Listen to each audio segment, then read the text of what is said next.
읽은 이 짧은 시편 54편은 하나님을 찾는 이 없되 하나도 없는 이 세상 속에서 하나님을 간절히 찾고 있는 간절한 기도의 소리를 우리에게 들려주고 있습니다.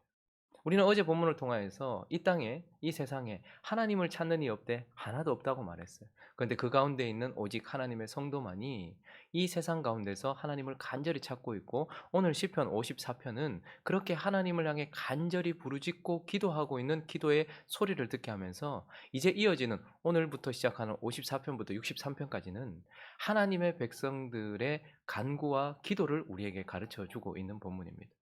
하나님의 백성들이 알아야 될 여러 가지 교훈들 가운데서 가장 중요하다고 생각할 수 있는 것이 바로 기도와 관련된 교훈일 텐데, 우리는 오늘 이렇게 간절한 부르짖음으로 하나님께 외치고 있는 54편의 기도를 시작으로 해서 이제 며칠간 기도에 대한 메시지를 살펴보려고 합니다. 오늘 이제 처음으로 하나님을 향해 올려드려지고 있는, 시작되고 있는 이 기도, 이 간절한 기도는 명확한 배경을 가지고 있죠. 오늘 표제를 한번 읽어보시면 어떤 때에 이 기도가 터져 나왔는가 우리는 보게 됩니다. 다윗이 기록을 하였죠. 읽어봅니다. 시작. 다윗의 마스길. 인도자를 따라 현악에 맞춘 노래. 10사람이 사울에게 이르러 말하기를 다윗이 우리가 있는 곳에 숨지 아니하였나이까 하던 때에. 자, 이 기도는 10사람이 사울에게 다윗을 밀고 했을 때, 다윗이 어디 숨어 있는지를 말했을 때에 기록된 시다라고 말씀합니다. 그러니 이 기도가 터져 나온 상황과 배경은 바로 아주 생명이 위급한 상황, 생명의 위험을 느끼는 순간이었습니다. 우리가 52편에서도 살펴보았던 것처럼 사울이 이제 백성들의 마음을 빼앗아 갔다고 생각되어지는 다윗을 주목하기 시작했고, 다윗을 죽이려고 계획을 세워서 실행하고 있었습니다.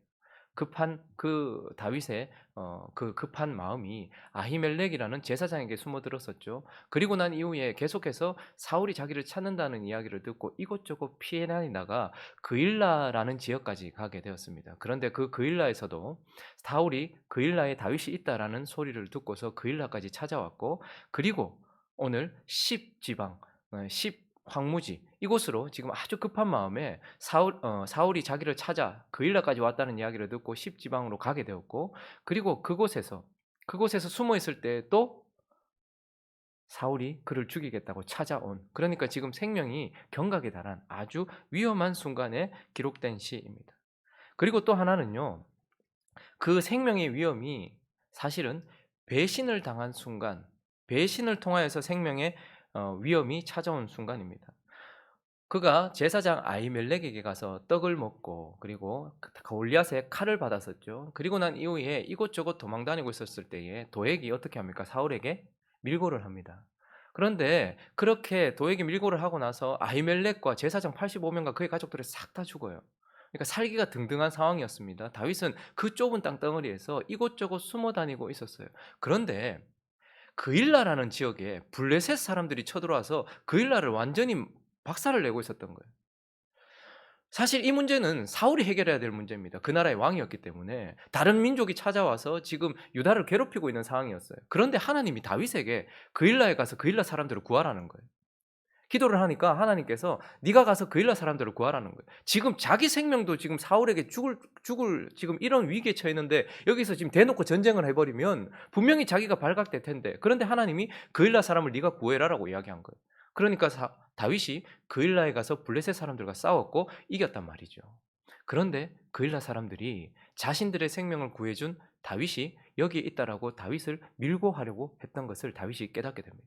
그래서 어떻게 합니까? 얼마나 이 배신감을 느끼겠습니까? 지금 내가 죽을 것 같은 상황 속에서 하나님 말씀에 순종해서 당신들 구하겠다고 그일라에 와서 전쟁을 치렀어요. 대놓고 내가 여기 있다는 걸 드러냈단 말이죠. 그러니까 사울이 가만히 있겠습니까? 자기를 죽이겠다고 그일라 쪽으로 오는데 그일라 사람들이 다윗을 사울에게 넘기려고 하는 순간, 그래서 너무 급한 나머지 어디로 들어갔냐면 10지방, 10황무지라는 곳에 갔습니다.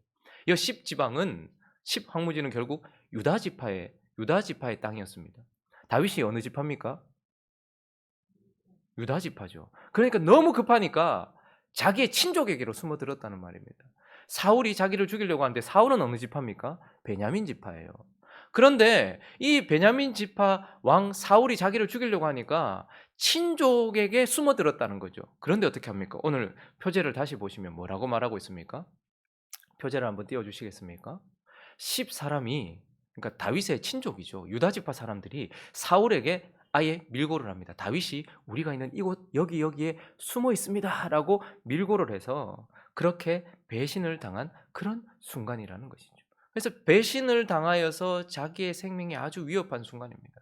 그러니 지금은 생명의 위협도 있고 배신에 대한 아픔도 있는 것이죠. 그 이전에는 도액이라는 한 사람이 자신을 밀고 했어요. 그런데요, 그 나중에는요, 그일라 지방 사람 전체가, 그리고 10 지방 자기 친족 전체가 자기를 버리는 것 같은 그런 상황, 그런 상황에서 생명의 위험을 느끼고 있는 상황에서 하나님께 부르짖는 기도의 시작인 것입니다. 자, 그래서 우리는 오늘 시편 54편을 통하여서 이런 배경 속에서 하나님께 쏟아져 나온 이 기도를 통해 기도가 무엇인지 앞으로 우리가 계속해서 기도에 대해서 살펴볼 텐데, 오늘 54편을 통해서 먼저 기도란 무엇인가? 첫 번째는요, 기도는 하나님을 믿는 믿음으로 하는 것이 기도다. 그러면 너무 단순하고 너무나 당연한 말을 하는 것 같습니까?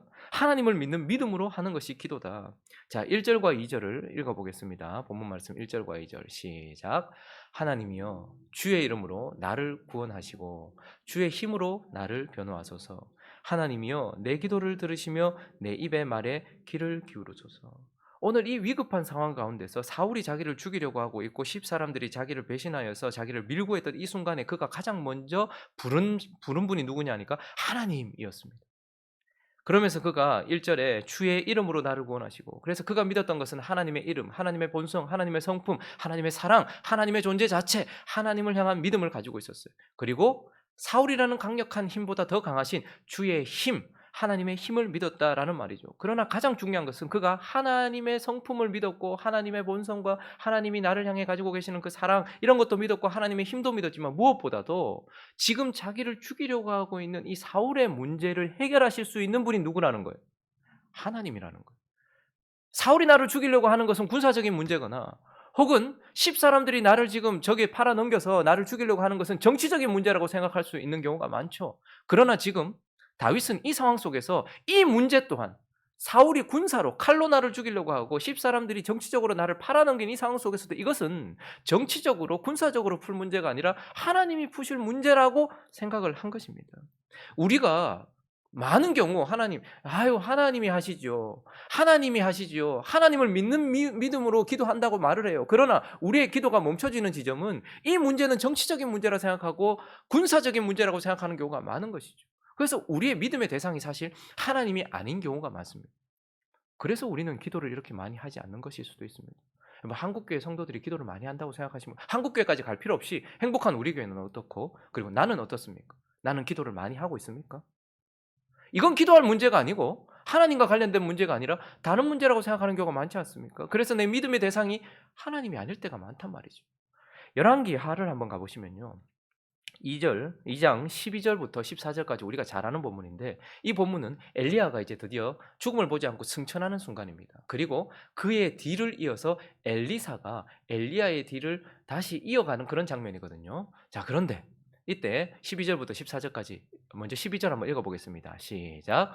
엘리사가 보고 소리 지르되 내 아버지여 내 아버지여 이스라엘의 병거와 그 마병이여 하더니 다시 보이지 아니하는지라. 이에 엘리사가 자기의 옷을 잡아 돌로 치고. 자, 엘리사가 지금 이제 눈으로 봤어요. 불병거를 타고, 불말과 불병거를 타고 하늘로 죽음을 보지 않고 올라가는 자기의 그 앞서 사역했던 그 사역자 엘리야를 보았어요. 그러면서 엘리야를 향해서 지금 뭐라고 고백하고 있습니까? 내 아버지요, 내 아버지요, 이스라엘의 병거와 마병이요. 사실 저 대사는 누구에게 드려야 될 사입니까? 솔직히 말해서 하나님께 해야 될 말 아닙니까? 하나님이 내 아버지시고 하나님이 이스라엘을 지키시고 붙들어 주시는 병거와 마병이잖아요. 그런데 지금 엘리사는 엘리야를 향해서 내 아버지여 내 아버지여 이스라엘 병거와 마병이여 이렇게 고백하고 있어요. 그러니 하나님이 엘리야를 통해서 그들에게 아버지가 되어 주셨고 엘리야를 통해서 그들의 병거와 마병이 되어 주셨기 때문에 엘리사는 그렇게 고백하는 것입니다. 그래서 엘리야를 통해서 일하시는 하나님을 보았기 때문에 엘리야를 그렇게 붙들고 있었던 것이죠. 자, 그런데 넘어가 볼까요? 엘리야의 몸에서 떨어진 겉옷을 주워 가지고 돌아와 요단 언덕에 서서 14절에 있습니다. 시작. 엘리야에서 몸에서 떨어진 그의 겉옷을 가지고 물을 치며 이르되 엘리야의 하나님 여호와는 어디 계시냐. 자, 우리가 잘 보면 지금 이제 엘리야는 자기의 사명을 마치고 올라가요. 그리고 하나님은 엘리야를 통해서 아버지가 되어주셨고 이스라엘의 병거와 마병이 되어주셨어요. 그런데 엘리사가 그 엘리야를 보면서 내 아버지여 아버지여 이스라엘 병거와 마병이여 라고 했지만 이제 더 이상 엘리야는 없습니다. 엘리야를 통해서 일하신 하나님만 보여야 되는 것이죠. 그때에 엘리사가 뭐라고 고백합니까? 더 이상 엘리야를 찾는 것이 아닙니다. 그의 믿음의 대상은 이제 어디로 갑니까? 엘리야의 하나님 여호와. 이제 엘리야가 아니라 하나님께서 역사하신다고 말씀하셨으니 엘리야의 하나님 여호와는 어디 계십니까? 그 이전에는 우리를 보호해주던 아버지와 같고 우리를 지켜주던 병거와 마병과 같았던 그 존재가 엘리야지만 이제 엘리야를 데려가셨으니까 그를 통해서 일하셨던 누구에 대한 믿음을 다시 붙잡는 것입니까? 엘리야를 통해 역사하셨던 아버지 하나님을 붙들고 있는 거예요. 자, 그런데 이렇게 엘리야의 뒤를 이어서 사역을 했던 엘리사도 죽음이 다가왔습니다. 열왕기 하 13장으로 가보시면 이제 엘리사도 이제 엘리야는 죽음을 보지 않고 올라갔고 엘리사는 죽음을 통해서 하나님께 올라가요. 자, 이 상황 속에서 똑같은 대사가 나오는데 읽어보겠습니다. 시작. 엘리사가 죽을 병이 들매 이스라엘의 왕 요아스가 그에게 내려와 자기의 얼굴에 눈물을 흘리며 이르되 내 아버지여 내 아버지여 이스라엘의 병거와 마병이여. 똑같은 말을 하죠. 왜냐하면 그 이전에 엘리야를 통해서 일하셨던 하나님이 이제 엘리사를 통해서 이스라엘을 보호하고 계셨기 때문입니다. 그래서 엘리사를 향해서 내 아버지여 이스라엘의 병거와 마병이여 라고 고백을 해요. 자, 그런데요 넘어가 볼까요? 엘리사가 이르되 이제 엘리사는 가야 되잖아요. 활과 화살을 가져와라. 활과 화살을 그에게 가져왔어요. 자, 그리고요 또 이스라엘 왕에게 구하되 왕의 손으로 활을 잡고 그리고 그 손으로 잡아서 자기 손으로 왕위에 딱 얹히고 17절 이르되 동쪽 창을 열고 동쪽은 아람이 있는 곳입니다. 지금 이스라엘을 지금 치고 있는 아람이 있는 곳이에요. 그 창문을 열어라. 그리고 쏘라고 말해요. 그래서 그걸 향해서 왕과 함께 그 화살을 쏘았단 말이죠. 그리고요 이 화살이 뭐냐? 지금 이게 무슨 뜻이냐면 여호와를 위한 구원의 화살이다. 그래서 네가 지금 화살을 쏘았기 때문에 곧 아람에 대한 구원의 화살이니까 왕이 아람 사람을 멸절하도록 아벨에게서 치게 될 것이다. 나는 가지만 이제 나를 통해 역사하셨던 하나님이 이 구원의 화살을 통하여서 네가 동쪽 창을 향하여서 아람을 향해서 화살을 쏘았는데 이 화살이 지금 나라가 저쪽으로 날아간 것처럼 아람을 깨뜨릴 것이다 라고 말했단 말이죠. 그리고요 18절에 보니까 또 이르되 화살들을 집었어요. 이제 화살 그 계속 아람을 치게 될 화살 그것들을 집으라 했어요. 그리고 엘리사가 또 이르되 왕에게 이르되 땅을 치소서 이 화살을 가지고 치라고 했어요. 자, 그런데 이때에 이 왕이 어떻게 합니까? 몇 번을 쳤다고 말합니까? 3번 치고 그쳤다라고 말해요. 그러니까 엘리사가 가기 전에 화를 냅니다. 하나님께 가기 전에 이 왕을 향하여 화를 냅니다. 읽습니다. 시작. 하나님의 사람이 노하여 이르되 왕이 6번을 칠 것이니이다. 그리하였다면 왕이 아람을 진멸하기까지 쳤으리이다. 그런즉 이제는 왕이 아람을 3번만 치리이다. 그가 분명히 너가 지금 아버지여 이스라엘 병거와 마병이여 라고 말했던 나를 통해서 하나님이 너를 보호하셨고 너를 붙들어 주셨잖아. 그러나 이제 나는 가. 그렇지만 여전히 하나님은 이 화살을 통해서 아람을 칠 거야. 그리고 이 화살을 통해서 하나님께서 역사하실 거야 라고 말했는데 이 왕에게 있어서는 믿음의 대상이 엘리사였고 더더욱이 아람을 치는 문제는 지금 여기서 화살 몇 번 치고 엘리사하고 지금 화살 몇 번 던진다고 되는 문제가 아니라고 생각을 한 거예요. 이 문제는 군사적인 문제고 정치적인 문제지 여기서 지금 화살 땡기고 이거 몇 번 친다고 지금 아람이 뭐 무너진다? 하나님과는 전혀 관계없다라고 생각을 해버린 것입니다. 여러분 우리는 이 왕을 보면서 6번은 치지 죽도록 치지 그랬으면 아람을 이겼을 텐데 이렇게 생각하지만 우리의 모습은 어떻습니까? 우리는 어떠합니까? 우리의 몸에 질병이 들면 이것은 의사와 해결해야 될 문제지 하나님과 해결해야 될 문제라고 생각하십니까? 경제적인 어려움이 찾아오면 이건 돈의 문제지 하나님의 문제라고 생각을 하십니까? 하나님은 언제나 직접 일하시든 뭐 의사나 약 혹은 다른 수단들을 통해서 일하시든 이 문제가 하나님의 문제예요. 그래서 십지방에서 그들이 배신하여서 다윗이 있는 곳을 밀고 해주었고 사울이 그를 죽이려고 하는 이 절체절명의 위기도 첫 번째 불러야 될 분은 하나님이라고 다윗은 하나님에 대한 믿음을 가지고 있었다라는 말입니다. 우리에게도 이런 위기들이 많이 찾아오지 않습니까? 크고 작은 위기들이 찾아옵니다. 그런데 그때에 우리는 하나님을 믿는 믿음으로 기도를 하는가? 이 문제 또한 하나님이 해결할 문제라고 생각을 하는가? 자녀에게 문제가 생깁니다. 우리 몸에 질병이 듭니다. 사업에 어려움이 찾아옵니다. 교회에 문제가 생겼습니다. 관계에 어려움이 생깁니다. 그리고 무엇인가 해결해야 될 일이 있습니다. 그런데 그때에 우리도 첫 번째 부르는 그분이 하나님이여입니까? 아니면 일단 이거는 돈의 문제니까, 이거는 건강의 문제니까, 이건 사업의 문제니까, 이건 관계의 문제니까 라고 말하며 그때그때마다 다른 하나님을 부르고 있습니까? 기도란 하나님을 믿는 믿음으로 하는 것입니다. 그리고 오늘 본문을 통해서 또 기도란 무엇인가? 기도란 내게 역사하시는 하나님을 믿는 믿음입니다. 이 문제가 하나님과 관련된 문제라는 것을 믿는 것도 중요해요. 자, 그러나 4절로 이어져야 하는 것입니다. 읽습니다. 시작. 하나님은 나를 돕는 이시며 주께서는 내 생명을 붙들어 주시는 이시니. 잘 보십시오. 우리의 기도가 하나님, 지금 사울이 나를 죽이려고 하는 이 문제가 하나님께서 해결할 문제입니다라고 붙드는 것도 중요해요. 그런데 저 구절을 잘 보십시오. 하나님은 돕는 이시며 주께서는 생명을 붙들어 주시는 이시다라고 말하지 않고 하나님은 나를 돕는 이시며 주께서는 내 생명을 붙들어 주시는 이시다라고 고백을 하고 있는 것입니다. 많은 경우 우리는 하나님을 믿는 믿음도 부족하지만 그 하나님이 내게 역사하실 것이라는 믿음이 없이 기도하는 경우가 많습니다. 하나님이 성경 속에 누구에게는 돕는 이가 되어주시고 혹은 내 삶 주변에 있는 어떤 그리스도인에게는 생명을 붙들어 주시는 은혜들을 주시지만 그러나 내게는 그런 일이 없을 것처럼 우리는 그냥 묻고 넘어가는 경우가 얼마나 많은지요. 다른 이들에게는 기적적인 일들이 일어나고 다른 이들에게는 기적적인 해결책이 일어나지만 그건 성경 속에서나 일어나는 일이고 저 경건해 보이는 저 사람에게만 일어나는 일이지 나를 돕는 이, 내 생명을 붙들어 주시는 이라고 우리는 믿지 않은 경우가 많다라는 것입니다. 그러나 마태복음 8장을 한번 가보시면요. 1절부터 3절까지 읽어봅니다. 먼저 1절을 읽습니다. 시작. 예수께서 산에서 내려오시니 수많은 무리가, 자, 하나님 앞에 수많은 무리가 따릅니다. 2절요. 한 나병 환자가 나와 절하며 이르되 주여 원하시면 저를 깨끗하게 하실 수 있나. 중요한 것은 주여 원하시면 나병을 고칠 수 있습니다. 이것도 중요한 말이에요. 그러나 원하시면 나의 나병을 깨끗하게 하실 수 있습니다. 수많은 무리들이 그 무리의 숫자만큼, 아니 그 숫자보다 몇 배 되는 문제들을 안고 있었을 것입니다. 그런데 그 중에 딱 한 사람이, 그것도 가장 심각해 보이는 나병 환자 한 사람이 주여, 주님은 나병도 고칠 수 있는 분입니다 라는 믿음과 함께 주여, 나병 걸린 저를 고칠 수 있는 분이십니다 라고, 나를 깨끗하게 할 수 있습니다 라고 했더니 주님께서 어떻게 합니까? 예수께서 손을 내밀어 그에게 대시며 이르시되 내가 원하노니 깨끗함을 받으라 하시니 즉시 그의 나병이 깨끗하여 진지라. 우리의 믿음이 하나님을 믿는 믿음에서 더 나아가 그 하나님이 내게 역사하시는 믿음으로 기도하는 것. 저 사람의 문제는 해결해주고 성경 속에 저 사람의 생명은 구해주지만 나의 생명에 대해서 믿지 않고 우리는 그냥 생각하는 경우가 얼마나 많습니까?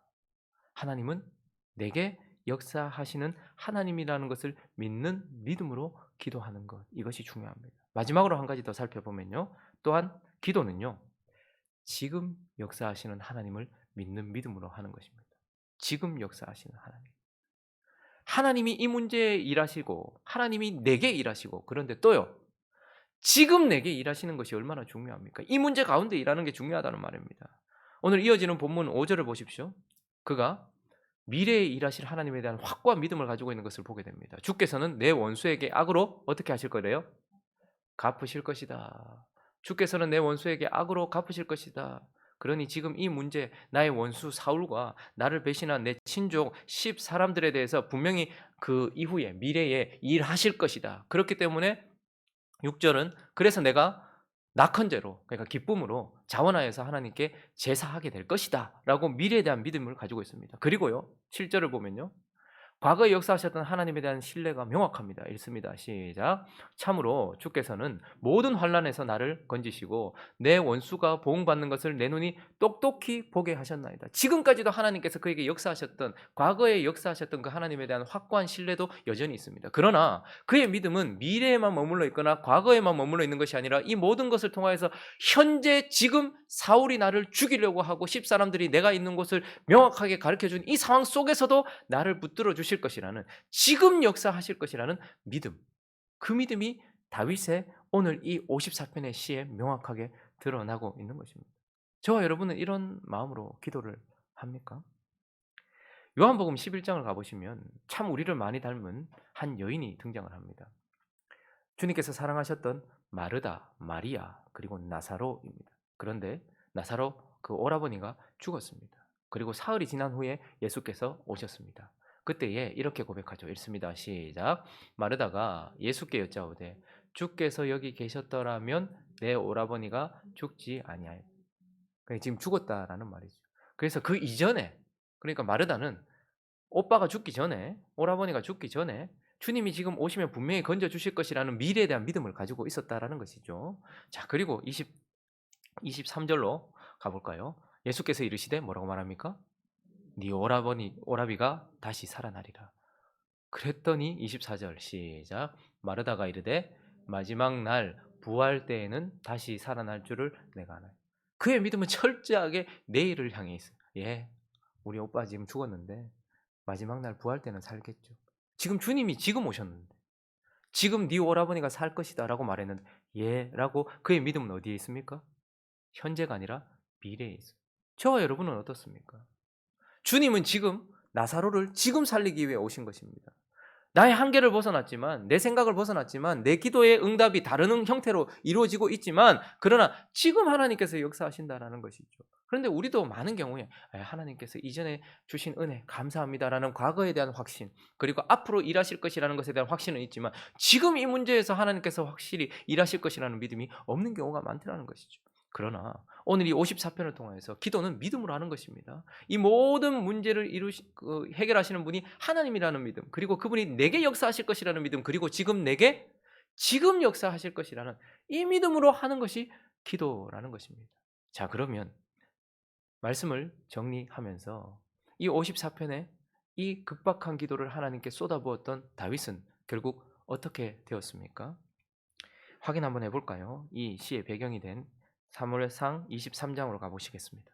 25절부터 28절까지. 자, 10 사람들이 사울에게 다윗이 지금 어디 10 황무지 어디에 숨어 있습니다 라고 말했습니다. 그랬더니 사울과 그의 사람들이 찾으러 온 것을 어떤 사람이 다윗에게 아뢰입니다. 사울이 이제 죽이러 왔다는 것을 다윗도 들었어요.